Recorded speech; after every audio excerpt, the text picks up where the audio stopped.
Good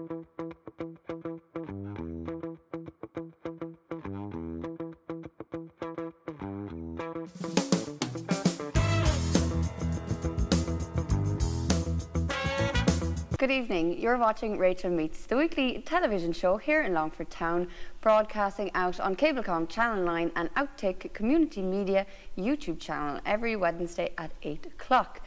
This is the second of our looking back at the last few weeks. Last week we had a reminder show and this is our second reminder show. We have been running here in Outtake Community Media for 11 weeks now. And we decided to take a little break and recap on everybody that we've had in studio.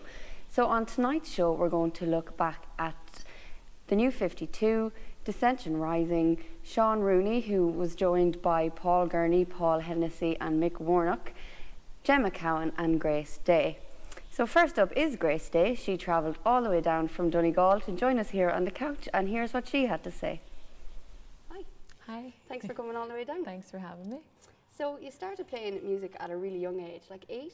Yes, I started playing violin when I was 8, and then I picked up a guitar when I was around 12, and that's when I really fell in love with it. I really love guitar, because with violin it was kind of more of a chore, I suppose, than a hobby. But then I started playing guitar, and I started writing songs right away, but then I've only kind of started writing good songs, I suppose, recently, and sharing them. Yeah, because you were telling me before you did write your very first song at age 12. Yeah. What does a 12-year-old write about? Well, really, you just kind of, I was listening to songs, you know, about love and whatnot, and I was trying to mimic them. So they weren't that good. Like, I have some old voice recordings and they're terrible. Would you ever release them to the world? No, never. But no, you have to start somewhere, I suppose, and I had to get that out of me before I started writing some decent material, I suppose.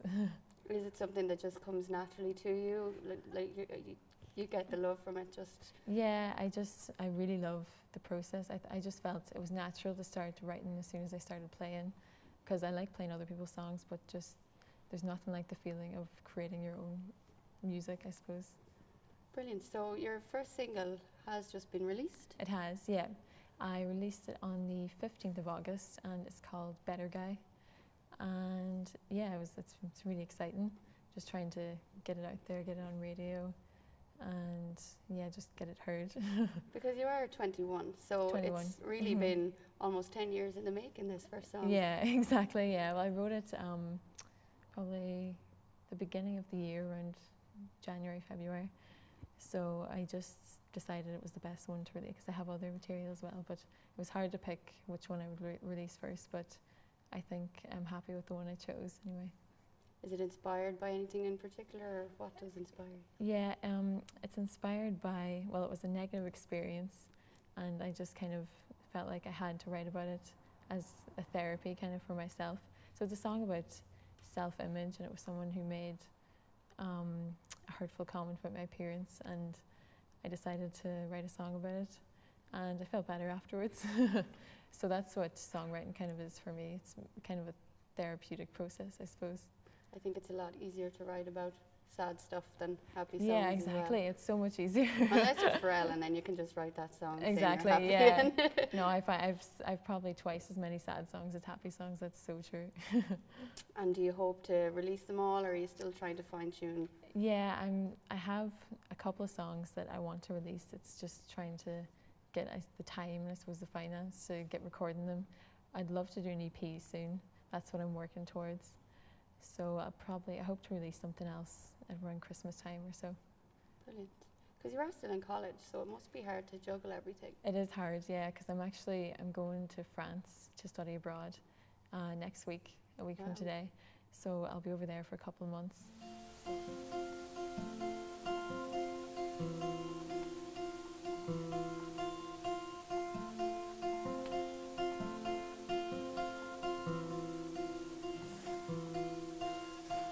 Here is the dawn, and it's another day. They'll see a smile, they'll see a neutral face, but her bones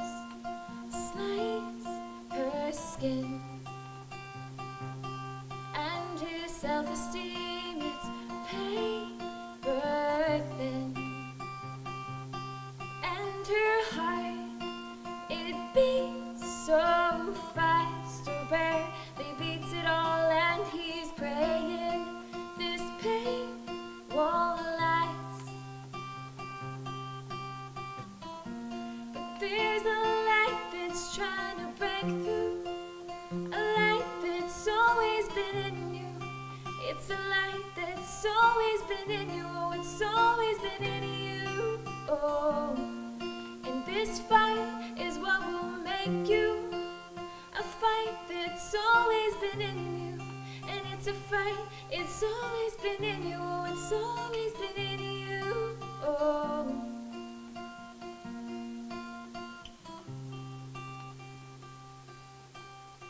Here are the stars, and it's another night. The pain seems to grow along with the shrinking light. 'Cause the ghosts swarm my brain, and my eyes see sunlight and turn it to rain. And my heart, it beats so fast, or it barely beats at all. And I'm praying this pain won't last. But there's a light that's trying to break through. It's a light that's always been in you. It's a light that's always been in you. Oh, it's always been in you. Oh. This fight is what will make you a fight that's always been in you. It's a fight that's always been in you. It's always been in you. Oh, just cry, won't you let the tears flow? 'Cause these feelings will come, but these feelings will go. And I know there'll be magical days, but now it's just fine. Today is not one of those. It's just fine. Today is not one of those days. It's just fine. Today is not one of those. It's just fine. Today is not one of those. Not one of those. Not one of those. 'Cause we've known such pain, but we're not our pain. We're more than that. Thanks very much to Grace, and you can find her on Facebook at Grace Day. Now, Jemma Cowen and I have been best friends since we were in primary school, but one thing I never knew about Jemma is what an absolutely fabulous singer-songwriter she is. Over the last couple of weeks, she has been releasing original material on Facebook, and we got her into the studio here to hear for ourselves in real life just what she is like. Have a listen. Thanks very much, Steve. I don't know about that. Well, it is a far cry from when we were running around Stone Park School in a Spice Girl tribute band. Oh, Jeannie Mackers, yeah, it is when you think back to it. Yeah, I wasn't expecting the reaction I got from it, I suppose. Like, I just do it for the pure enjoyment out of it, to be honest with you. I've always written songs since I was very little, kind of. It's like, the way I think of it is, the way some people write in their diaries, that's the way I write songs. I just kind of like, if I feel bad about something, I'm like, oh, I'll write a song about it, even if nobody hears it, kind of way. Well, go back to that. When did you write your first song, your first original? Say? My first song I wrote when I was 7, and I even remember the name of it. It was "Stand by the Waterfall." It was called. That sounds lovely. Very deep for a 7-year-old. Yeah, definitely. But I know, it's just, I like to be at something creative, and yeah, pretty much. Cool. And were you playing guitar at that age as well, or what age did you start playing? I started by playing the piano, and I got good at that for a little while, and then I kind of, my dad always played the guitar, so I kind of, when I was a teenager, then of course went through the Avril Lavigne phase. I think we all had that. I want to be like Avril Lavigne, and I want to, write songs and kind of play the guitar and stuff like that. Of course, I wasn't any good at it, and I'm still kind of mediocre at the guitar. I wouldn't be the best, but I just kind of picked it up, and my dad taught me some, and my mum, and went for lessons and things like that, and just kind of tinkering about myself, I suppose, with the guitar. That's kind of how I've learned it, I suppose. So is all your family very musical? Yes, big time, big time. As I said, my dad plays the guitar, and he's a brilliant singer, and my mum, she's kind of a world of her own sometimes. She plays the violin, the accordion, the piano, the guitar. I don't think there's any instrument that she hasn't tried to play or learn. And of course my grandmother is Margaret Cowen. She would have been very involved in, she was the chairperson for the Musical Society for a number of years, and also she used to sing in the cathedral and stuff like that, and for weddings and stuff. So I grew up kind of listening to her singing. You know, I remember being really little and she was in her kitchen or something and she was kind of, you know, washing the dishes and listening to her singing all the time. It kind of had an impact on me, I suppose, more than I realise. So is she your biggest inspiration when it comes to music? I suppose so, yeah. She's kind of my, what really made me so interested in musicals as well, because she was always involved in the musicals and singing songs for musicals, and I kind of had a love of that from a very young age.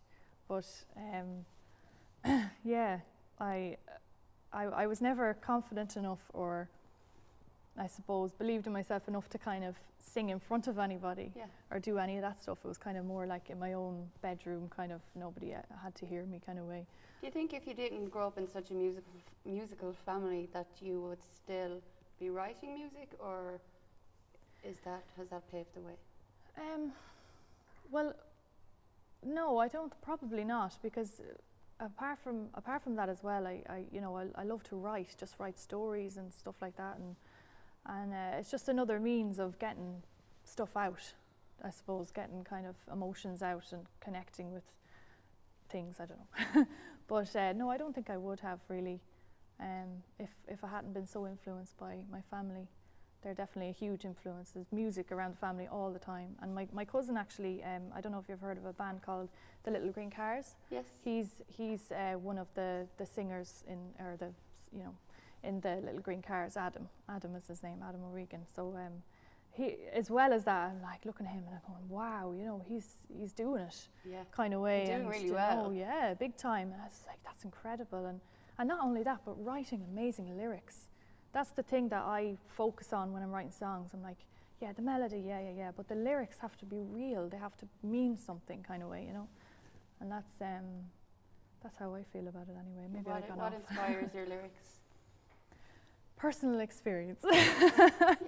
You know, like, you know, heartbreak and, you know, things not working out the way you want them to and all that kind of stuff. You know, it's when you spend enough time kind of alone, kind of, you know, after breakups and kind of things like that, you have to find a way to get all that stuff out and to channel it into something. Yeah. So that's kind of something positive. Yeah, definitely. And you did eventually get brave enough to join the musicals, because you have been, is it one or two you've been in? Well, or a few? The first one I was ever in was The King and I, and I was only like 10 or 11. But the most recent one was last year. It was the Addams Family. So I was one of the ancestors, kind of dancing in the chorus and stuff like that. And that was so much fun. Oh, I'm telling you, it was so much fun. It was just like... Yeah, because you've really come into your own, I think, since then, and you're a lot more active, or you seem to be a lot more out there, and people are engaging with you and your music a lot more since then. Yeah, well, I suppose when you make new friends as well, who are into music and who are interested in just the whole music scene and songs and all that kind of stuff, you know, and the encouragement has been incredible. I mean, that's one of the things that I do be kind of like, whoa, overwhelmed by nearly. I'm like...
Thanks very much, Gemma, for joining us there. And you can catch Gemma live at the Longford Jam on December 10th in John Brown's Bar, where she will be joined by Katie Gallagher, who we also had on a couple of weeks ago, and Sean Rooney, Mick Warnock, Rob McTiernan and Paul Gurney. Yes, they have formed a supergroup, so you can catch them on the 10th of December.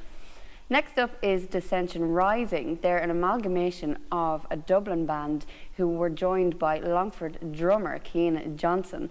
So they all got here together in the studio to tell us all about how they all met and their American tour. They've already toured America twice. And the last time they were in America, they were involved in a house fire. So they told us all about that. Check it out. Guys, thanks for travelling all the way down from Kildare and Cian from Longford to meet us here. I was checking out your Facebook page, first of all, and congratulations on all the gigs that you've been playing in such a short space of time. Prosperous Music Festival, 96/1 in Cork, Gypsy Rose and Favour McGee's in Dublin. It's fab. Yeah, it's mental. It's mental. We're trying to keep up anyway. Yeah, and do you book the gigs yourselves, or do you have, I know you have got such a big following at the moment, are you in demand, or how does it all work? Yeah, our manager actually works out all that stuff and is a saver for us. Super, so you just have to worry about getting there and playing, and that's cool, that's great. And how do you find, again, I know you have a big fan base in America, and you know you do have a good following here. Is it much different when you're actually playing live gigs in front of people? I mean, the reception that you receive? Well, yeah, it's just as good. Yeah, it's just as good. You get a fantastic atmosphere at live gigs, whether it be like, you know, small intimate venues or bigger festival, you know, arenas, which is more into the kind of rock star vibe, you know. But it's like you just get this great sense of joy and fulfillment when you're gigging live to people that are enjoying the music. Does that ever die? Like, No. you get the same every time? Yeah. Cool. I still get nervous getting up on stage, so that's a good sign. Yeah, nerves are like, it's a good sign. If you're not nervous, then you don't care anymore. Cool. And you're together quite a while now. Is it 2 or 3 years, or when did you actually? Coming up 3 years, I'm Yeah. sure. Yeah. And how did you all meet? Rob and myself went to school together, and we were in a band together, and we just kind of gelled straight away. And then Keith and myself had mutual friends, and we ended up playing together, and that had to keep happening, and then so that's how we met. So how do a rock and roll band from Kildare team up with a drummer from Longford? How did Cian meet up with you guys? He came very highly recommended from a drummer we know, Phil Gaynor, who he runs his own kind of drum school and stuff like that. We met up with him, and he was actually the only drummer that came in completely honestly and said he only got the majority of the set as opposed to the rest of the auditionees that we had in, so claiming they had everything perfect and, you know, letting us down there and through the audition, you know. So he just sort of fit straight in like a jigsaw piece, you know. And the rest is history. So soon after Cian joined, I know you toured America, but that was not your first tour of America. So do you want to tell me about the first one first? The first tour, I'm not going to even try to remember where we flew into or where we went. It's all a whirlwind. That it was amazing, and it's an entirely different world, and it's very different, but I thoroughly enjoyed every insane roller coaster part of the tour, and likewise with the second one. It's quite incredible for a band that have only been together 2-3 years to have 2 American tours under their belt. How receptive were the American audience to an Irish rock band? Yeah, they were pretty receptive. What do you think? I feel they're a lot more appreciated over the pond.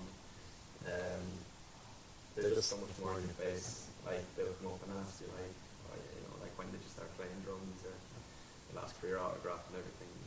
They just humble you a lot more.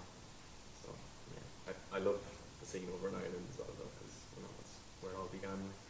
Yeah, but Irish people would be a little bit more hesitant about approaching people in general. Where Americans are like, oh my God, celebrities, I want to talk to you.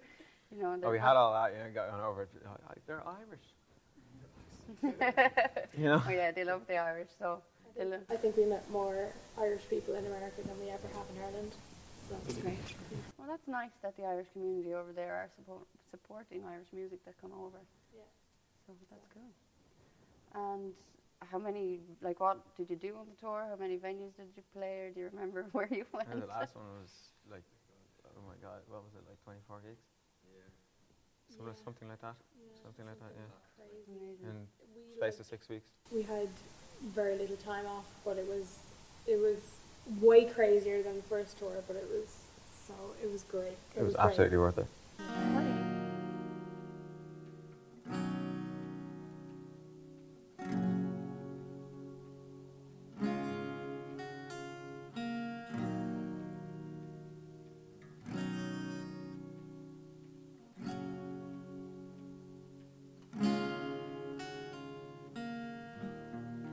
No one sees the signs looking in her eyes.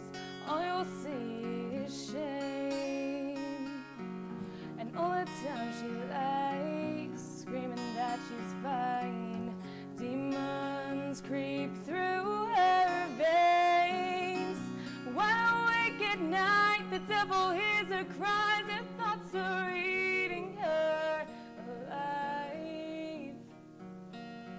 And all the time she prays that they will understand her pain. She puts her thoughts upon a page, ink mixed with the Red Sea of rage.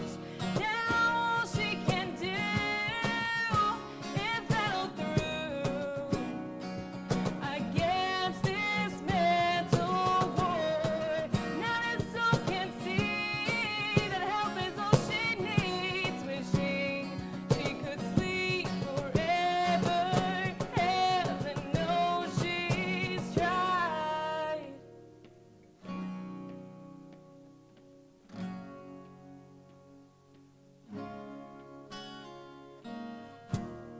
It's never as it seems, she's just another teen. But don't act so wounded. Inhale her like a smoke, with her absence you will show. It's her that's ruined. Wide awake at night, the devil hears her cries, her thoughts are eating her alive. And all the time she prays that they will understand her pain. She puts her thoughts upon a page, ink mixed with the Red Sea of rage. Now all she can do is battle through against this mental war. Not a soul can see that help is all she needs, wishing she could sleep forever. Heaven knows she'll rise up, she'll get up, she'll show the world she's strong enough. But when she's weak, she'll need your help.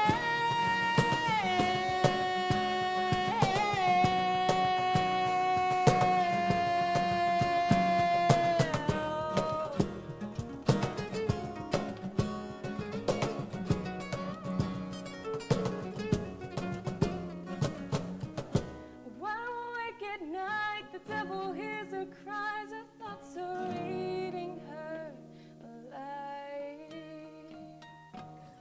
And all the time she prays that they will understand her pain. She puts her thoughts upon a page, ink mixed with the Red Sea of rage. Now all she can do is battle through against this mental war. Not a soul can see that help is all she needs, wishing she could sleep forever. Now all she can do is battle through against this mental war.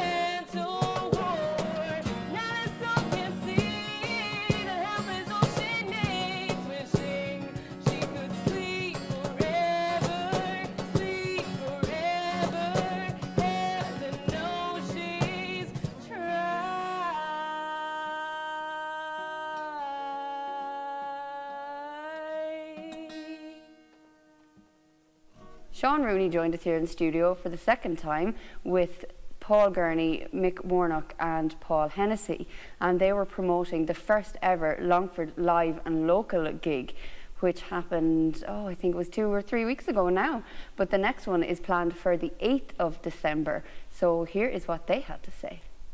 You're just star-smitten. I am, all this talent in one room, how can a girl cope? I mean, I had to bring some normal enough people along with me.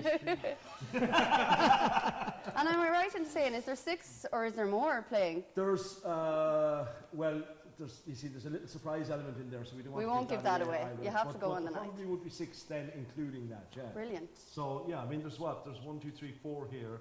Valerie's not here, Valerie Nolan, and then Charlie McGettigan, who's appearing, performing and comparing the show. So, yeah, it's going to be a different format, but it's going to be nice, you know. So tell, for people who don't know what Longford Live and Local is, tell us all about it. Okay, Longford Live and Local came out of, now I'm going to be brutally honest here.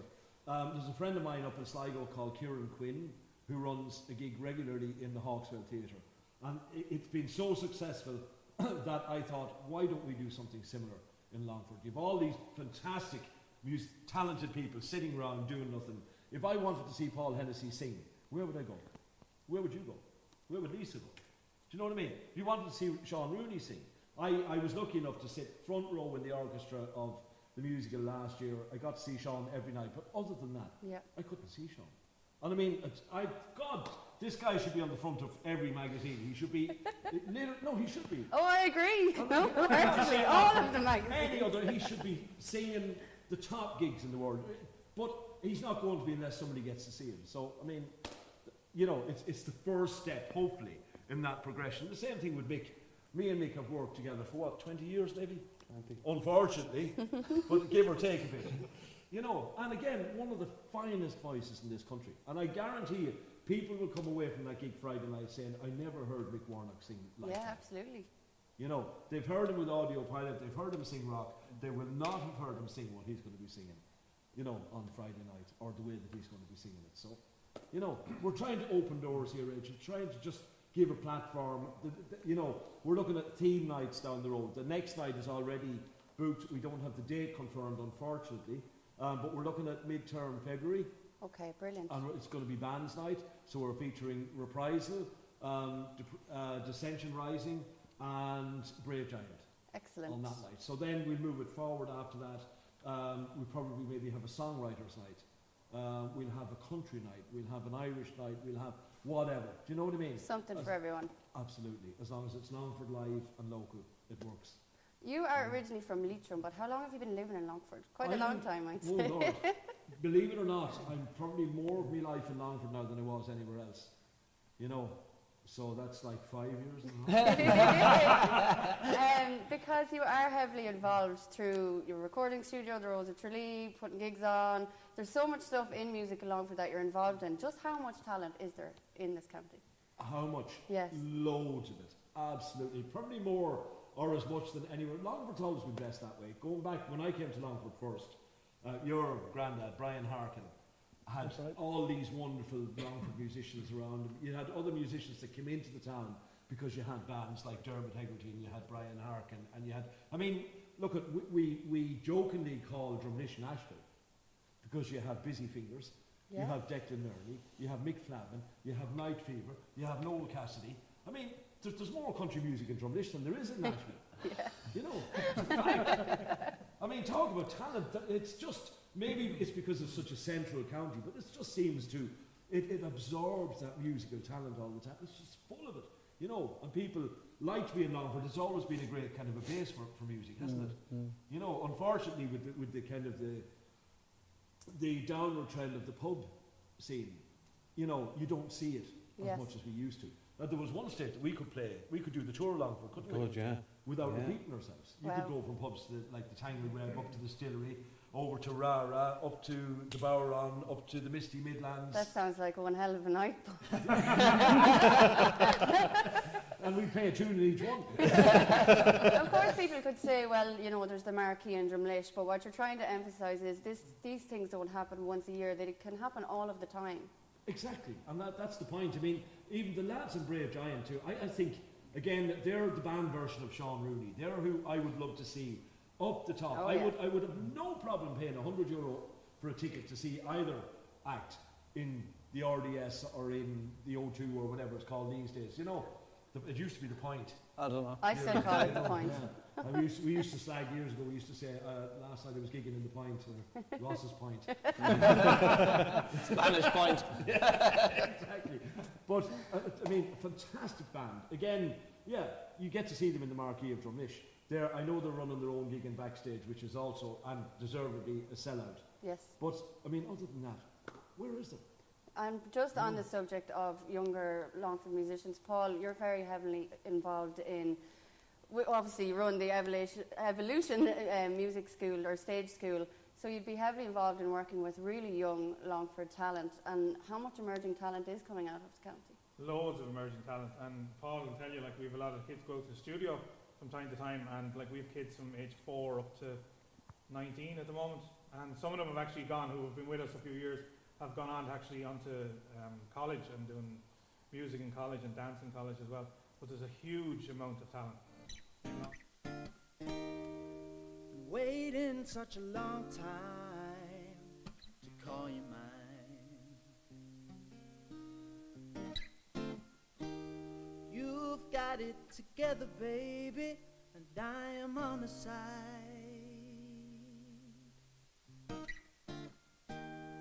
Searching for another to occupy my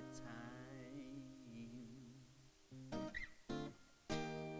Searching for another I just cannot seem to find. Now as we sit to see the moonlight come, I swear there'll never be another one. You're like a fresh morning in June. Won't you say you feel the same way? Got a glint in her eye, like a clear night sky. With a telescope I would look to her star sign. Ordinarily, astrology holds no water for me, but I'm grasping at straws, seeking out a cause. Now as we sit to see the moonlight come, I swear there'll never be another one. You're like a fresh morning in June. Won't you say you feel the same way?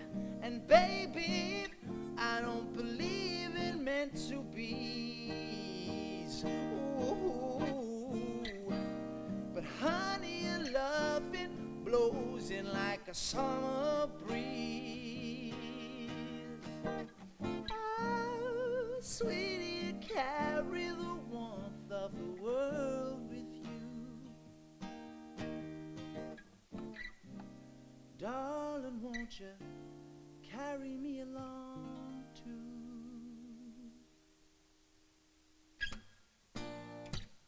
Now as we sit to see the moonlight come, I swear there'll never be another one.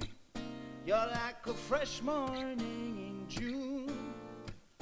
Won't you say you feel the same way? Now as we sit to see it set inside, I swear there'll never be another one. You're like a fresh morning in June. Won't you say you feel the same way too?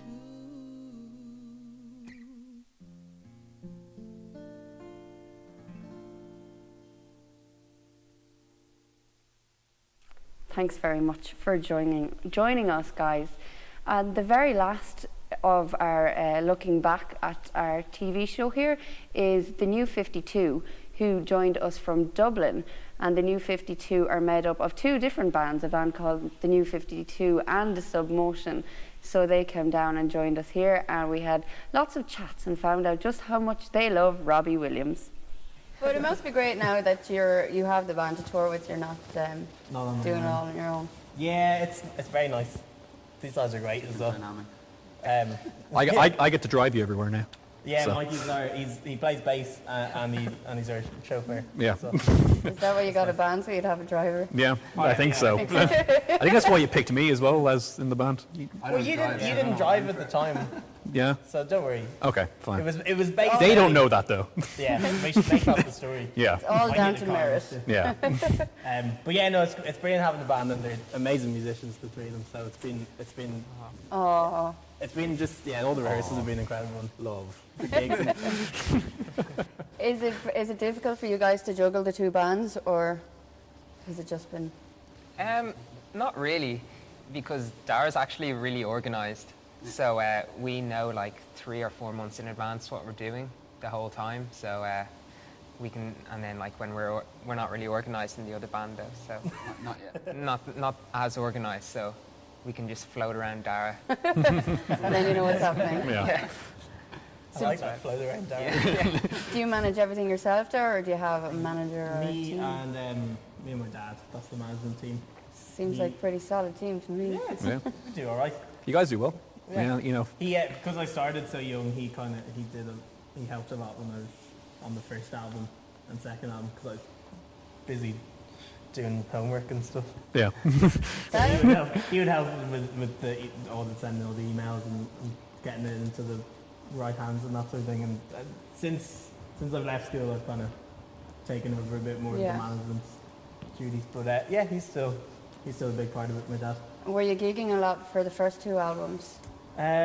More on the second album. The first album we did a fair few gigs just around Dublin, and we didn't really travel much outside Dublin. The second album we did a tour around Ireland, and then this album we're going even further to other places in Ireland. Even to Galway. Yeah, to Galway. Wow. Yeah. And we're going to the UK as well in next month. As well, yeah. So. Brilliant. The plan is just we'll get a new country every album maybe. Where do you want to go next? Brazil. Okay. Ireland, UK, Brazil. Yeah, sounds good. Yeah. Sounds like a logical progression. Yeah. Sounds right. Very similar It's markets. the logical step from the UK. Brazil. So are you all in around the same age, 21? 22. I'm 23. I'm the old. Yeah. Yeah, I'm the babby. I always feel like the dad in the car, though. Like, you guys are always messing. I'm just like, shut up. Are we there yet? Are we there yet? Stop talking. Did Exactly you skip the whole college thing then, or? Yeah, I left school early. I left in 5th year. So. Wow. Yeah, college was never my thing either, so I tried it, but wasn't really. These two are academics. I have a degree in philosophy. So. Wow. John has an important degree though. I finished a neuroscience. I finished a neuroscience degree, and then I'm in a master's this year. So. Wow. So we got some music rock. Is my sort of Yeah. So we gets got drums and neuroscience. I'm very emotional. He gets real Yeah, you take it all out. Wow. So you're obviously pretty sure of this music thing. Yeah. I've been doing it for years now. So. Yeah. Well, like obviously things have been going so well. It's logical to keep going and keep plugging at it. And it's the best job in the world for me. Yeah. Because even my hobbies are really listening to music, playing music for fun. So might as well make a career out of it. My whole day is music, so I may as well do it as a job as well. So we play the gigs and then we get in the car and then we listen to our Spotify playlist. Yeah. And I go home and then I listen to music that we more music. to you. Yeah. That's it. That's your my whole day. life, pretty Yeah. much, yeah. Because I read somewhere one of your great influences is Robbie Williams. Oh yeah. Awesome. Love him. I love him too. He's great. Yeah. My dad told me when I was 2, his first single came out. Not Angels. So it was before I was before he became huge. I was like the single where people thought he was a joke, and I used to sing that in Tesco. I just hopped on the bandwagon. You were just Angels. That was it. Yeah. Right? Yeah, he's great. I love Robbie Williams. He's a Yeah. great lyricist. He's great.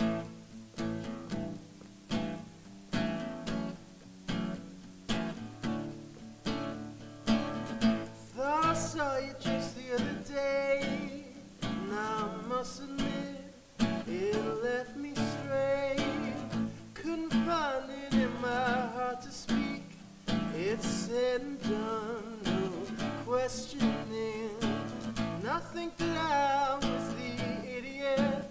And I'm glad you left. Thank God you did. And it wasn't right, but then it never is. I sold you out and made you quit. Oh, oh, oh. Maybe I'm changing. Whoa, whoa, whoa. I hope I'm changing. I often think about the day heard you sing that song to me. Come on, skinny love, till now I never understood. So don't believe a word I say. They're all just twisted fabricates. Sentiments cement the world. Truths that never surface stuff.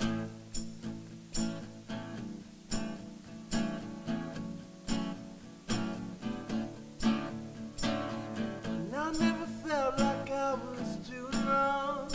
Took a couple years till I lost it all. And always thought you made the big mistake, but fools are blind, my missing trick. Oh, oh, oh. Maybe I'm changing. Whoa, whoa, whoa. I hope that I'm changing. I often think about the day heard you sing that song to me. Come on, skinny love, till now I never understood. So don't believe a word I say. They're all just twisted fabricate. Sentiments cement the world. Truths that never surface. So don't go turning now. Don't go turning now. Don't go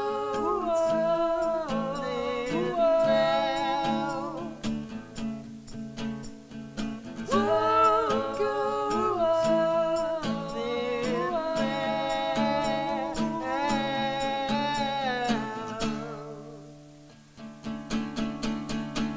I often think about the day heard you sing that song to me.